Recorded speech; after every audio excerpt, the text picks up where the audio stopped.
मी इथं अचानकच आले. आणि तशा बाहेरच्या कार्यक्रमाला अलीकडे 4-5 वर्ष कुठं जाणं होत नाही. आणि त्याचं कारण हेच आहे की हे जे धरून आणून बसवणं वगैरे जे असतं हे प्रदर्शन मला नको असतं आणि म्हणून मी सहसा कुठे जात नाही. परंतु आता येण्याचं कारण शशीताई या आमच्या जमखंडीच्या लहानपणी आपण एकत्र खेळलेलो आणखी काही जमखंडीची मंडळी आलेली आहेत. आणि आमच्याकडे संध्याकाळी 100-150 मुली आम्ही लाठी गोताटी जमल्या, शारीरिक शिक्षण सगळ्या तऱ्हेच आम्ही करत असो, बौद्धिक असे सगळं असे. त्या वृत्तीने आता 60-70 वर्ष झाली. जमखंडी सोडून येणार आता 60 वर्ष झाली. पण त्यांनी बोलावलं म्हणून. दुसरी गोष्ट म्हणजे अभंगाचा कार्यक्रम होता म्हणून. कारण अभंग हे परमार्थ साधण्याचा एक महत्वाचा अंग आहे म्हणून हे आले. आणि त्याहीपेक्षा महत्वाची गोष्ट म्हणजे शशीताई हे नुसते अभंग म्हणत नाही तर ती एक साधिका आहे आणि म्हणून मुद्दामे आहे. ती साधना करते आहे, विशेषतः ध्यान साधना. ती भेटली की पहिला प्रश्न माझा हाच असतो, ध्यानाला बसते का नाही. तसं असले तर मी येणार, नाही तर येणार नाही. तर तसे कार्यक्रम पुण्यात सगळीकडे चाललेले असतात. पण तसं जाण्यात काही फारसा रस नसतो. कारण अभंग गायक आता आपण बघितलं काही अजूनही पुढे काय काय व्हायच्यात. मी म्हटलं काय म्हणणार आहे म्हणून त्याचे कागद मी त्याला विचारलं होता. तर त्याच्यात देखील एक भक्तिगीत असं आहे आणि एक अभंग आहे. त्यामध्ये अभंग हा जो असतो अभंग, ज्याला कधी भंग पावत नाही असं अक्षर वाङ्मय असतं आणि ते संतांच्या मुखातून आलेलं असतं आणि स्वानुभवावर आधारित असतं. जे साक्षात काही संत जे असतात त्यांनी आपल्या जीवनामध्ये जी साधनेची वाटचाल केलेली असते त्या साधनेसंबंधी काही असतात, काही करुणापर असतात, परमेश्वराला आढळलेले असतात आणि शेवटी कृतार्थ झाल्याचे उद्गार, ज्याला स्थितीपर अभंग म्हणतात, अशा तऱ्हेचे अभंग असतात. आणि त्यामुळे त्याला कितीही वर्ष लोटली तरी त्याची गोडी अवीट असते. आणि नुसती ऐकायचं असं नाही तर ते ऐकता ऐकता त्या जीवानी त्याच्याशी एकरूप होऊन जायचं असतं. आणि देहभान हरपून जशी मेराबाई मेरा तू गिरिजन गोपाल म्हणत रंगून गेली, त्या सगळ्याचं पर्यवसान जर देहातीत होण्यामध्ये होत असेल तर त्या संगीताला अर्थ आहे. आणि नाही तर त्याला काही नाही, केवळ आपलं मनोरंजन आहे असं वाटतं. संगीत हे परमेश्वराला अत्यंत जवळ आहे. भगवंतांनी म्हटलंय की माझे भक्त ज्या ठिकाणी गातात त्या ठिकाणी मी असतो. त्यामुळे संगीत हे भगवंताला आळवण्यासाठी फार मोठं साधन आहे. पण भगवत प्राप्तीसाठी आपण त्याचा वापर करतो त्या केवळ लोकांच्या मनोरंजनासाठी किंवा आपल्याला नाव लौकिक मिळावं, कीर्ती मिळावी, मोठेपणा मिळावा किंवा पैसे मिळावे म्हणून जर आपण गात असलो तर त्याचा परमेश्वराशी काही संबंध नाही. ते ठीक आहे लौकिक अर्थानं, किंबहुना जितका लौकिक जास्त वाढत जातो तितका तितका देहभाव म्हणजे अहंकार वाढत जातो आणि परमेश्वरापासून आपण दूर जायला लागतो. त्यामुळे एकच शस्त्र आहे पण ते आपण कसं वापरतो त्याच्यावर अवलंबून आहे. हे जर शस्त्र परमेश्वर प्राप्तीसाठी वापरलं गेलं तर त्या व्यक्तीचा आवाज कसा आहे, त्याला ताल सूर आहे का नाही असला तर फारच चांगला आहे. पण नसला तरी त्याच्या अंतःकरणात भाव काय आहे याला महत्व आहे. भगवंताच्या घरामध्ये भावाला महत्व आहे. भाव तेथे देव. त्यामुळे ते म्हणताना भावाने अंतःकरण ऐकणाराचंही उत्सव म्हणून आलं पाहिजे, गाणाराचं तर आलंच पाहिजे. मला अशा काही गायिका माहिती आहेत की गाता गाता त्या तिथं थांबूनच जातात. वरती स्वर लागला की शक्ती सगळी ऊर्ध्वगामी होते. त्या अशा स्थितीत जातात की पुढे गाणे शक्य होते. असा त्या गाण्याचा जर उपयोग होत असेल तर ते खरं म्हणजे अपेक्षित आहे. कोणतीही कला वाईट नाही, पण ती कला आपण भगवंताच्या प्राप्तीसाठी वापरतो का केवळ लौकिक अर्थाने मोठेपणासाठी मानमरापासाठी वापरतो हे बघायला पाहिजे.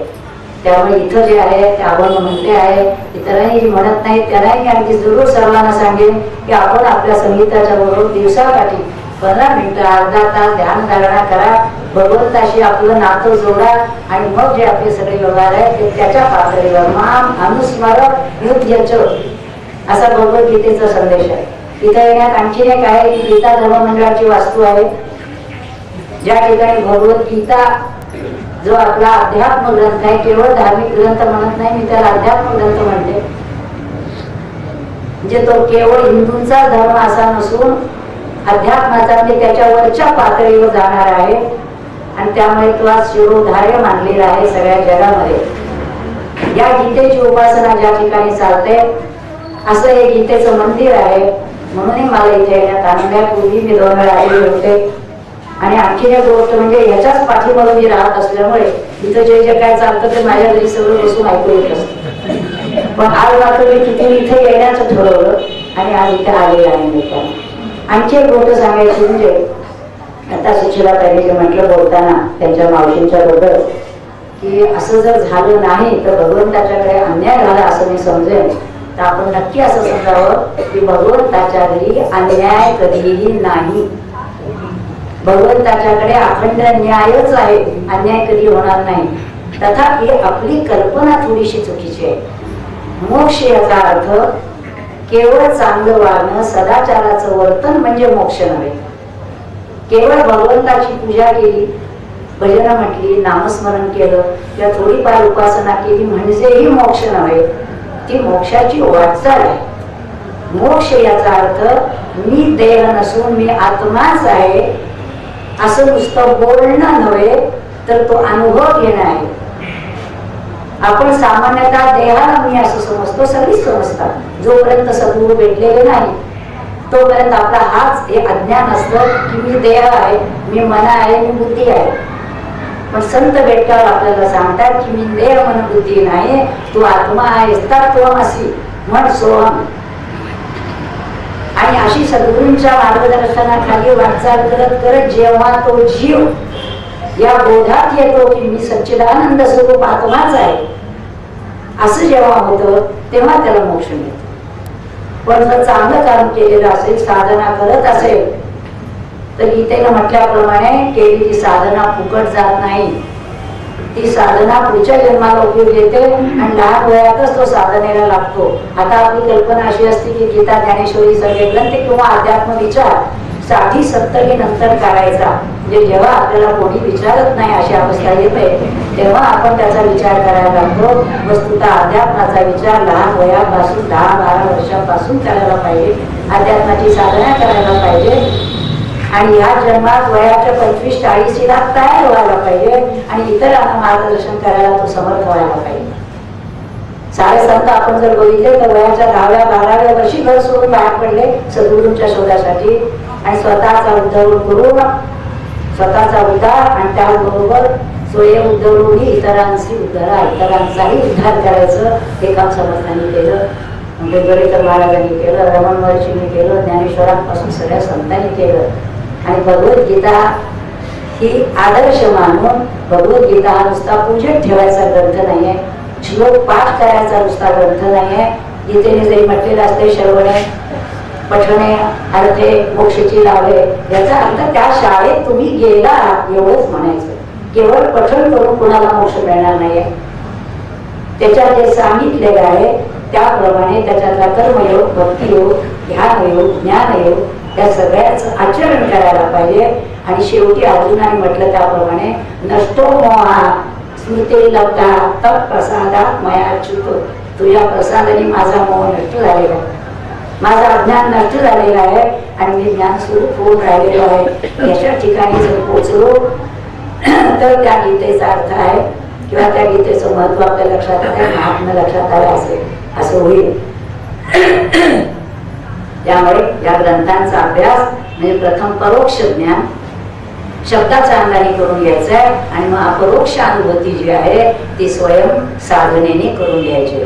आणि हा काही कोर्स 2-4 वर्षाचा, 10-5 वर्षाचा नाही तर 12-12 वर्ष तपश्चर्या करत राहायला पाहिजे. आणि ती देखील योग्य मार्गाने झाली तर एक दिवस आपण म्हणू शकतो की आता शशीताई काढून म्हणणार आहे, त्यांनी मला दिला काढून, माझे मज पाशी सापडले धन. स्वरूपानंदांचा अभंग आहे हा कृतार्थतेचे उद्गार सांगणार आहे. माझं धन माझ्याच जवळ आहे, आत्मधन.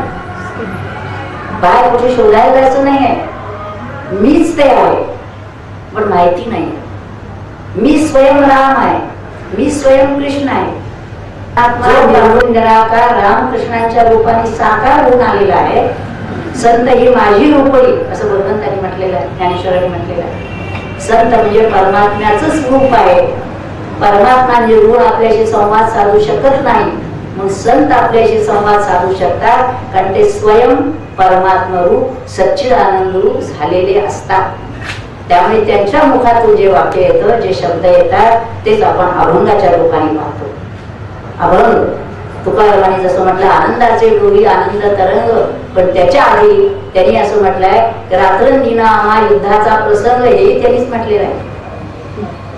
अखंड स्वतःशी जगाशी संघर्ष करत करत करतच एक दिवस ते सांगतात आनंदाचे डोही आनंद तरंग.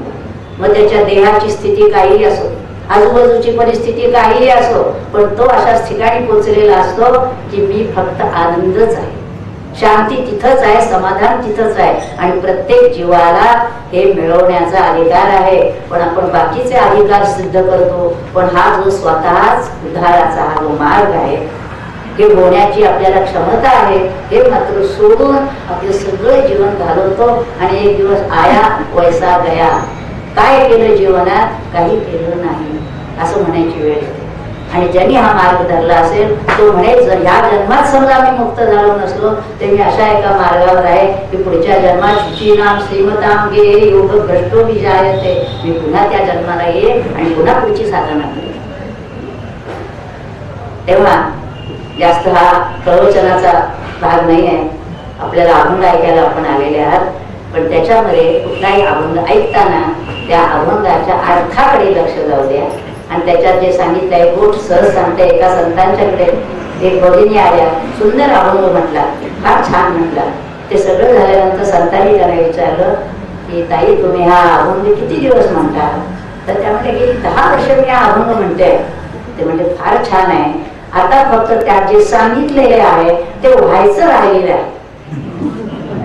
जे म्हणता आहात तुम्ही, पण ते जे म्हणता आहात ते जो तुम्ही करत नाहीये किंवा त्याप्रमाणे झालेला नाहीये तोपर्यंत ते जीवन पूर्ण नाही. ऐहिक गोष्टी कितीही जरी मिळाल्या, मोठा बंगला असला, गाडी असली, सगळ्या तऱ्हेचं वैभव असलं तरी जोपर्यंत आपल्याला स्वरूपाचा आनंद, आत्मानंद जो आपल्या जवळच आहे तो जवळ प्राप्त झालेला नाही, तोवर आपलं जीवन कृतार्थ झालं असं म्हणता येत नाही. पण निदान त्या कृतार्थतेचे याच्या मार्गावर जरी आपण चालायला लागलो, बेटर लेट दॅन नेव्हर. उशीर होतो. मला सुद्धा स्वामीजी भेटले, स्वरूपानंदांचा अनुग्रह, ज्ञानेश्वर महाराजांची कृपा, समर्थांची कृपा, माधवनाथांचा सान्निध्य, त्यांचं मार्गदर्शन, ते सगळं मिळालं. पण त्यांच्याकडे गेले तेव्हा देखील मी 45 वर्ष होती. तरी मला वाटलं स्वामी म्हणले उशीर केलास फार यायला. पण एवढं झालं की जेव्हा धरलं पक्क त्यांना सद्गुरूंना, तेव्हा मात्र पूर्ण झाल्या की सुटायचंच नाही, इतकं पक्क धरलं. आपली साधारण ठाकूर मातूर आधी कोणी करत नाही, केलं तरी थोडीफार असं होणार नाही. या सगळ्या प्रसंगातून आपल्याला जर काही शिकायचं असेल तर नरधर्माचं सार्थक आत्मरूप होण्यातच आहे. आणि त्या केळी सार्थक नाही, किती बंगले वारा राजवाडा बांधा, काहीही करा, शेवटी आपल्याला त्याच्यातून जायचं आहे, हे लक्षात घ्यायचं. पण देह जात असताना तो जाणारच आहे. जन्म मृत्यू जरा व्याधी दुःख दोषानुदर्शन हे सगळ्या देहाला आहेतच आहे, ते कधी सुटलेले नाही. पण जोवर देह आहे तोवर त्या देहाचा उपयोग, नाशवंत देहाचा उपयोग करून शाश्वत आत्मा जो आहे तो प्राप्त करून घ्यायचा आहे. असं आपण सतकडे जायचंय. हे जर आपल्याला लक्षात आलं नाही तर मात्र आपलं आयुष्य फुकट गेलं असं होईल. इथे येणारी मंडळी साधना करत आहेत, मला नक्की माहिती आहे की अनेक वर्ष इथं ऐकायला येत आहेत, तेव्हा ती निश्चितच साधना करत असणार. पण साधनेशिवाय जर कोणी म्हटलं मोक्षप्राप्ती तर नाही, आणि मोक्षप्राप्ती देखील मेल्यावर नाही, देहात असतानाच देही असून विदेही अवस्था प्राप्त करून घेणं हे प्रत्येकाला शक्य आहे. जशी आपली तळमळ असेल, तळमळीचे अभंग आहेत, कापुरतीचे अभंग आहेत, सर्व प्रकारचे अभंग आहेत. पण ते अभंग गाता गाता गाणाऱ्यांनी एक दिवस त्या स्वरूपाचा बोध करून घ्यावा, एवढंच या प्रसंगी मला माझ्या अनुभवाने सुचवावंसं वाटतं. तेवढं सांगू.